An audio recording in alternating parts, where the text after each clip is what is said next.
Good afternoon, everyone. My name is Shuporna Saho. I'm representing from Queensbridge Tech Lab at Queens Public Library. Thank you so much, the Open Data team, for hosting this. It is a pleasure always to teach at this platform. And thank you everyone else to join on this lovely session. So today we will be talking about Microsoft Excel data analysis for New York City. The agenda for today is just discovering some basic Excel skills for data analysis. We'll be exploring a data set in the New York City Open Data Platform. It's an NYC Farmers Market data set. We will go over how to create visualizations such as bar and pie charts, both in the NYC data portal and using Microsoft Office Excel. So what is open data?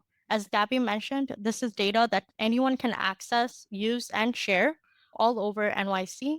It's free for everyone for public use to download and use the data in different platforms. Why is it important? It informs communities of the data and different ways we can see what's going on inside of New York City. Specifically, our data set that we'll be using today will understand local resources like farmers market. It will promote transparency, see how government supports food access. Platforms will also enable problem solving, identifying gaps, improve services, and even plan new markets to help people around the city. To start off with, we'll explore the data set NYC Farmers Market, NYC Open Data. So if you go onto the website for NYC Open Data, we can search up NYC Farmers Market and click on NYC Farmers Market. So this is one of the many data sets that's available for anyone to use. We will be using this as a resource today for our class. So if you go on this website, it gives a brief description of what this data set involves. So it's a list of farmers market across 5 boroughs. It will show farmer market vendors, EBT acceptances, locations, addresses of these markets, as well as if they accept different types of bonuses. So this was updated in January 31, 2024, and you can see the number of views and downloads as well as what organization it's provided by. It's provided by Department of Health and Mental Hygiene. So for today's class, we'll be using the data over here. So there's 2 ways we can use this data. So if you go under the data tab, you'll see all our data, the entire data set is available to us on the website itself. And this website is great because it will allow us even to visualize the data in the website itself without even using Excel. So if you hit Actions, Visualize, Create Visualization, you'll see that we will be able to configure a visualization using the dataset itself on the NYC Open Data website. So from Dimension, you'll be able to choose the different columns of the dataset that's available to us. So in the dataset itself, we have cooking demonstrations if the farmers market allows cooking, accepts EBT or SNAP, the different types of boroughs that the farmers market avoids, as well as the community district and days of operation. So if you select borough, you'll be able to see the amount of farmers markets that's available to the New York City across the boroughs. So about 61 farmers market in Brooklyn, 42 in Manhattan, 31 in Bronx, and 24 in Queens, and 5 in Staten Island. So this dimension is your x-axis in your bar graph, as well as you have the ability to even filter your data. So if you go on the right-hand side at the top, you have a filter option, allows you to add filter. You are able to filter by different places, such as region, market names, community district. If you're interested in filtering by the days of operation, that's available at the different boroughs, as well as the hours of operations, seasons, and accepts EBT. So as an example, we can choose accepts EBT, and then it will let you choose the second filter under accepts EBT. So we can choose yes. apply. And now you will see how many farmers market at each borough have the ability to accept EBT and SNAP. We can also add various other filters such as days of operation or seasons. So let's say we are interested in looking up what days each of the farmers markets are open, such as Tuesday and Thursday. Apply. And you'll see only for Tuesday and Thursday, Manhattan, there's one farmers market available, as well as in Bronx, there's one farmers market available. The NYC Open Data site also allows you to play around with error bars as well if you want to check your data for errors, as well as different types of charts. So we have a column chart over here. They have the ability to do pie charts, as well as timeline, histogram, combo charts, depending on the data that you choose. So for our data specifically, a bar chart, column chart, or pie chart would best suit our data sets. So this is how you can create a visualization using the NYC data portal itself. You can also sort your data as well as title your data set as well. So if you want to create NYC farmers market, and then you can choose the color palette and the labels. You're also able to view the source data that the data is pulling from, clicking on view source data. So this is the NYC portal. So that was one way to visualize your data using the portal itself. In the class today, we'll be mainly focusing on Microsoft Excel. So if you can go back to the data set on the NYC Open Data, select export. You're able to download the files in different formats through the website, either in CSV or XML, and different types of Excel files that's suited for your computer. So we'll be clicking on CSV for Excel and click on download. Okay, so I have the Excel file already downloaded on my computer. As you can see, we have the entire data set. It's about 163 lines of data throughout NYC for farmers market. You'll see it's divided into different columns, boroughs, market names, community districts, the longitude and latitude of the location, days of operation, hours of operation, the season. So if your column is showing hashtags, if you extend the column, you'll be able to see the entire cell and the data itself. And same for here. So season begin, season end for the individual farmers market, as well as if they accept EBT or SNAP. Distributes health box. Health box is something that the farmers markets gives out. It's a $2 health bonus for people to buy fresh fruits or vegetables. If it's open all year around, and if they have cooking distributions and the zip code of the location. So first, to get started, we will be creating this data into a table. So there's two ways we can create the data.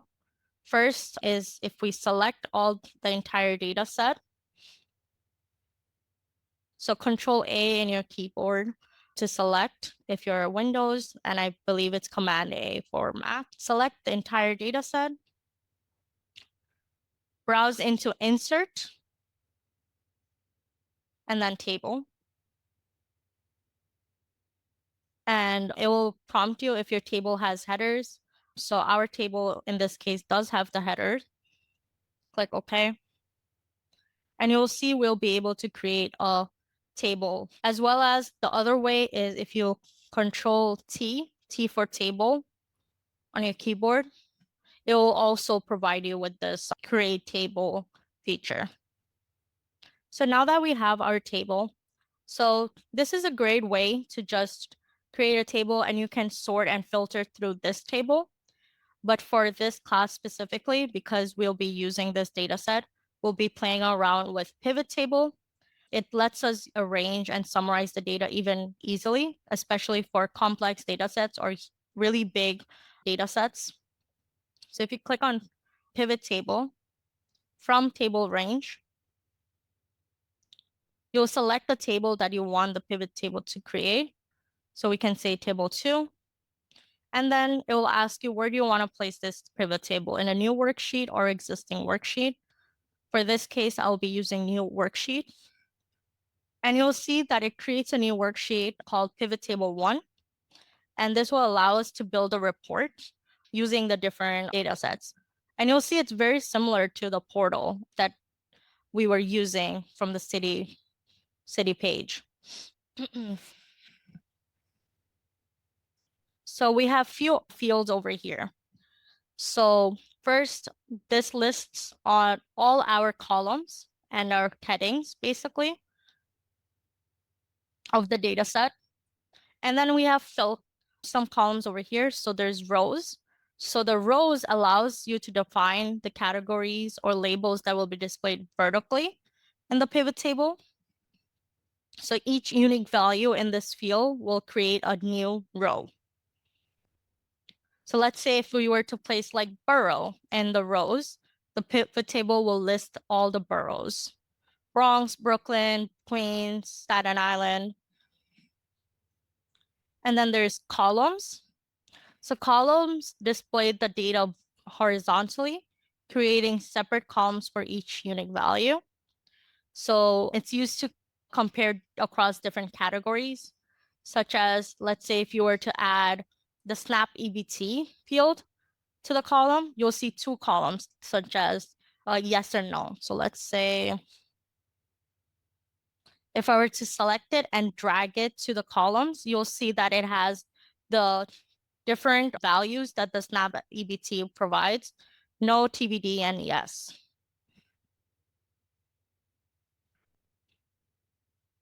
You can also remove if you click on the drop down, click on remove field. And then we have values. Values displays numerical data, such as create using the average summary function, such as sum, average, count, min, max. By default, the Excel uses sum or count for pivot tables. And then we have filters. So filters allows you to filter the entire pivot table based on specific criteria. You can select or deselect the different certain criteria. So as an example, we're gonna use all 4 of these areas. So let's select boroughs.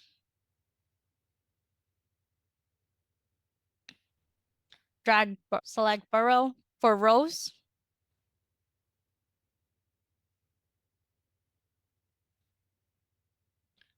accepts EBT. For columns, and for values, let's do, and then we'll filter by days of operation.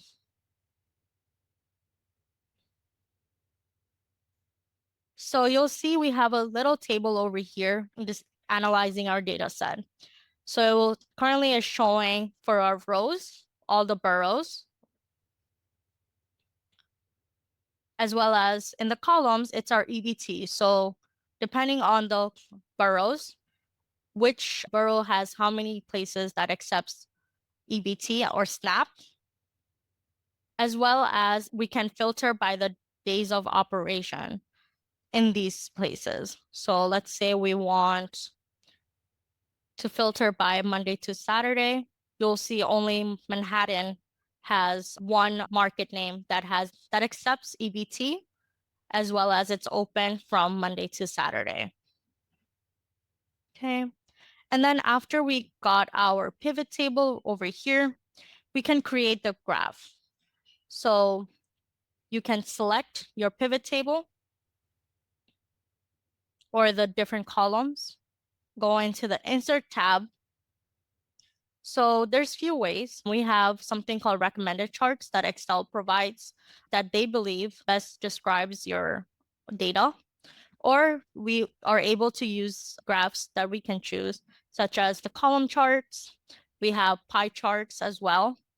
So let's say we select column chart. There's 2D column, 3D column, 2D bar, or 3D bar. So let's say I select 3D bar. So we have a bar graph over here. So it's counting the number of market names in the different boroughs and the places that accepts EBT. And you'll see we're also able to filter our data from the bar graph itself as well. So if we select accept EBT, we can filter our data to only show, let's say, yes and TBD. And you'll see it filters our data and the table by yes and TBD. We can also filter by borough. So if you click on select all, it will deselect all the boroughs and we can select the individual boroughs.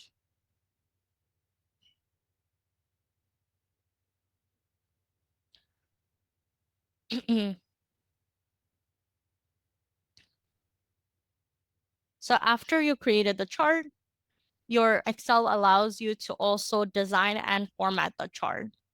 So if we go on the top of our bar next to pivot chart analyze, you also have design. We're able to add in chart elements such as if you click on add element, axes. Axes allows us to see primary or horizontal. Currently we have both on. We can also put in titles for, so let's say we want to show what exactly our x-axis represent. So our x-axis represents boroughs.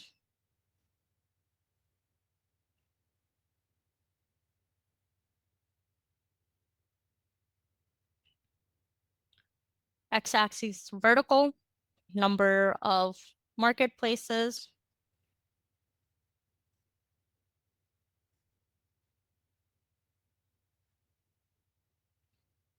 We can also provide a chart title, either above the chart as well as centered overlay.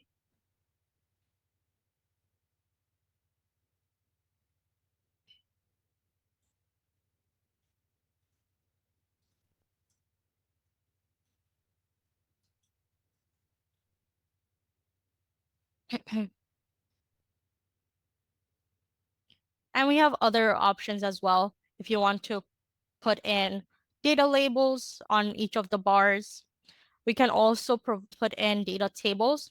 So the entire table would be within your bar graph, either underneath or above.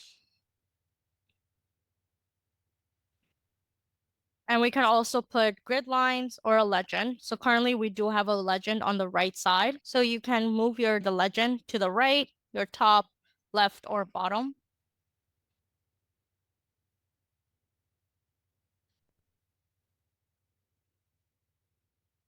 So these are different ways to add in elements to your chart. Excel also has the feature for you to choose a quick layout, which already Excel has different elements depending on the layout you choose. So you can also add in your chart elements, choosing from one of these layouts that Excel provides. And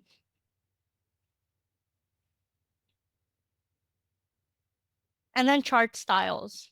So we have about, let's say, 10 different styles that Excel allows you to choose from.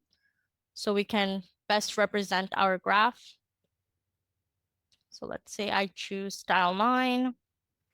Another thing that Excel allows you to do is that, let's say we are not happy with the type of bar graph that we chose, such as we want a pie chart or a column chart, a histogram instead.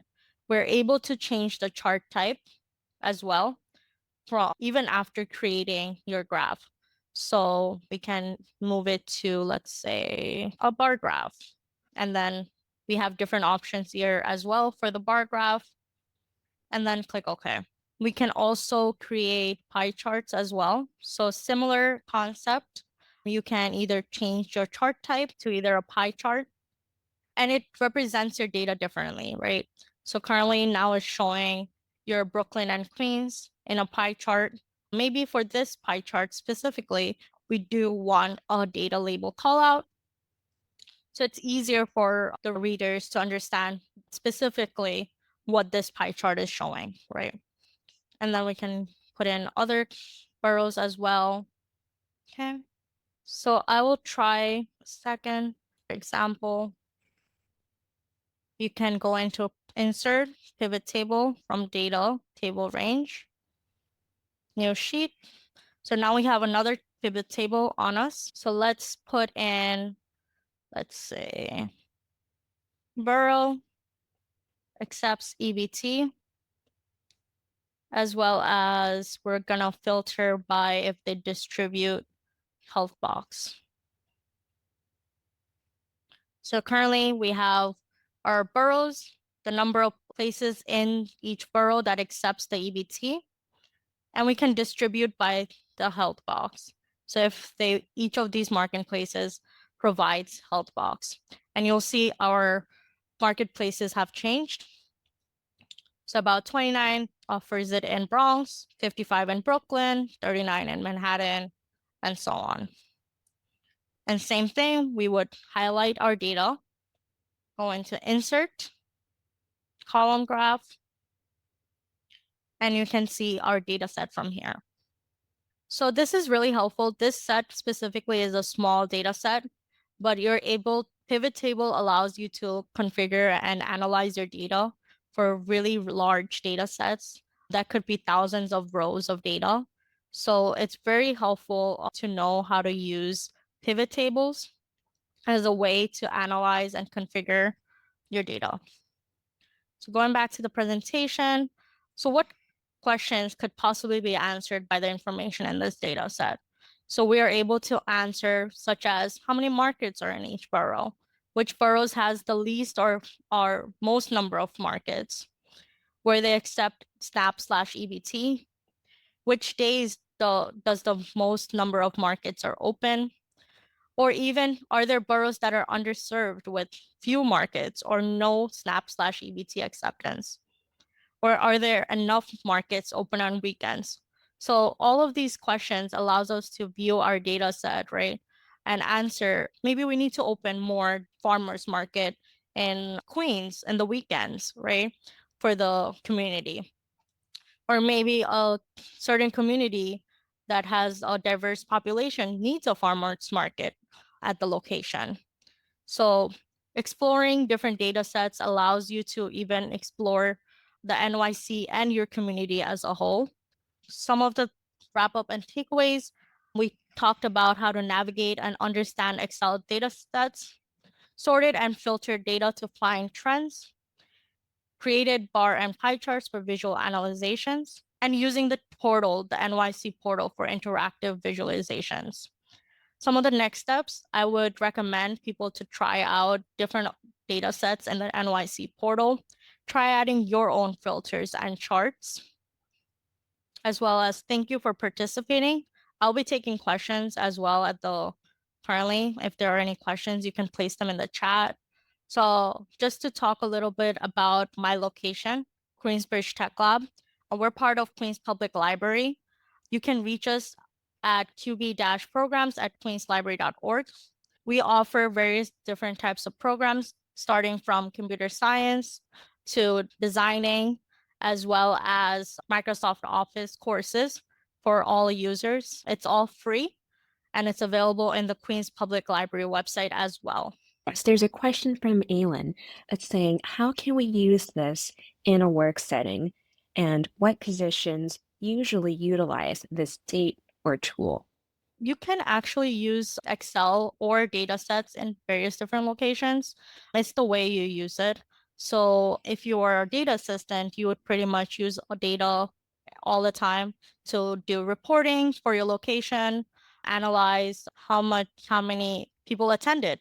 For instance, this workshop itself, use from what places, such as are there people from Queens, Brooklyn? I know some people are here from New Jersey. You can filter your data accordingly for that. A lot of positions such as engineers, healthcare. There are a lot of data sets for healthcare, such as diseases, hospitals, what locations are available for hospitals as well. I think Brandon also had a question. Can you use design to take the pivot tables you made and reformat them into a table to show managers or colleagues? Yes. So if you are going into the Excel, you can select your chart, right click, click on copy. And for instance, if I was to go into my presentation, I can paste my graph as well. I think Elvin asked, does the Department of Health and Mental Hygiene have open restaurant data sets? You should be able to search by Department of Health and Hygiene and the different types of data sets that they provide in the portal itself. And let's see, there's a question here saying, is there a way you can compare two different data sets and compare them to find some type of link? Yes, you can actually create pivot tables in Excel for the two different data sets, and then also use the individual pivot tables to create a link between them. So you can then take the two different pivot tables and then analyze those two datas. Yes, I would definitely first analyze each data separately and then use both the pivot tables to analyze the data. So does one need a library card to see Queen's PL programs on tech? No, Jane, you do not need a library card to participate in QPL programs. You can also see on the QPL website the different programs, such as we have technology programs, we have job readiness programs, as well as programs for kids, adults, and older citizens. In here, I believe, wanted to share a resource. I think Alan saying that they were given, I think, access to Microsoft Office for anyone that needs it. So Lakeisha, my supervisor, wanted me to mention something that we offer in our location is certifications for Microsoft. So we offer certifications for Microsoft Office, PowerPoint, Excel, Outlook, as well as Word for 365 and 2019. After taking either courses or going through our portal to register, you are able to actually get a certification, worldwide certification from Certiport itself. And always please feel to email us if you would like to be considered for our monthly workshop letters that we sent out on our flyers. I believe there was the question earlier about the Department of Health and Hygiene. You can search data sets on the New York City Open Data Portal by agencies. I had a question. I'm actually interested in maybe looking into this data a little bit more and just playing around with Excel. Do y'all have any maybe suggestions for like certain things to look into or certain actions we could give ourselves if we wanted to like explore more and, you know, just do our own sort of self-study and exploration? I would definitely recommend LinkedIn Learning. It's a great platform that has free resources. If you especially have Queens Public Library card, you can access LinkedIn Learning resources for free. It has resources for Microsoft Office or any other program slash software that you want to learn at your own pace. Ms. Suporna, thank you so much for the lovely presentation. It was a pleasure teaching this. I always love teaching it for open data. It's a great platform to share different ways you can use Microsoft Excel to analyze, visualize data, especially now. Data is very important in this day and age. So if you're able to at least pull up a data set, analyze the data, create bar graph charts, it better explains your data. Alrighty, so I think, yeah, we are pretty much at time, so we're going to wrap things up now. But thank you so much again, everyone, for joining. Suporna, thank you for the great Thank you presentation. so much, Abby.